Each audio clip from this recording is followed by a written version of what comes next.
Wushu'nun orada çok popüler bir spor. Çinlilerin atasporu Wushu Kung Fu. Onlarla beraber eğitim aldım.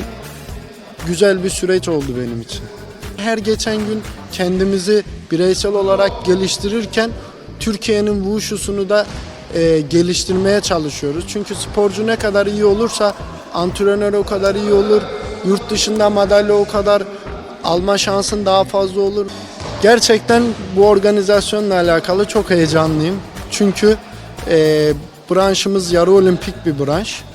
Yarı olimpik branşlar olimpiyatlara katılamıyor. Bizim için de branşımız için de en büyük, en prestijli yarışma bu. Olimpiyatlardan sonra en büyük yarışma bu. Bu yarışmanın Çin'de olması bizim için ayrı bir zorluk getirecek. Çünkü bunların atasporu olduğu için Çinlilerin yani çok önem vereceklerini düşünüyorum onların. Çok iyi rakiplerim olacağını düşünüyorum. Ama kimse yenilmez değildir. Zaten Çince biliyorum. Çinlilerle güzel diyalog kuracağımı düşünüyorum. Önce yarışmaya odaklanıp daha sonra kültürel olaylara da zaman ayıracağımı düşünüyorum.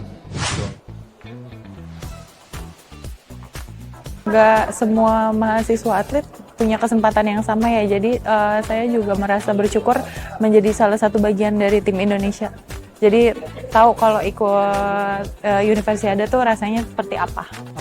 Harapan saya sangat besar kayak karena olahraga ini menyatukan semua negara kan. Apalagi kita yang berkuliah ini akan bertukar pola pikir tentang olahraga. Gimana sih negara ini? Gimana apakah menurut saya penting banget karena ini ajang yang bagus banget lah buat universitas ini, karena kalau kayak gini kan kita jadi menjalin kerjasama ke negara lain tuh bagus sih, karena di Visio ini kejuaraan ini kita bakal ngelihat sistematik olahraga tiap negara tuh pasti beda-beda. Dari situ kita belajar, oh dia caranya begini, oh negara ini caranya begini. Kita bisa mengamati dan kita ringkas bisa jadi ilmu itu. Cina sih sungguh luar biasa ya mas. Bagi seukuran Asia, dia mampu menjalankan kompetisi-kompetisi yang luar biasa dan itu berhasil. Karena sistemnya tuh berjalan dengan lancar antara organisasinya dan pencari bakatnya dan mengatur atlet-atletnya untuk bagus itu tertata dengan baik.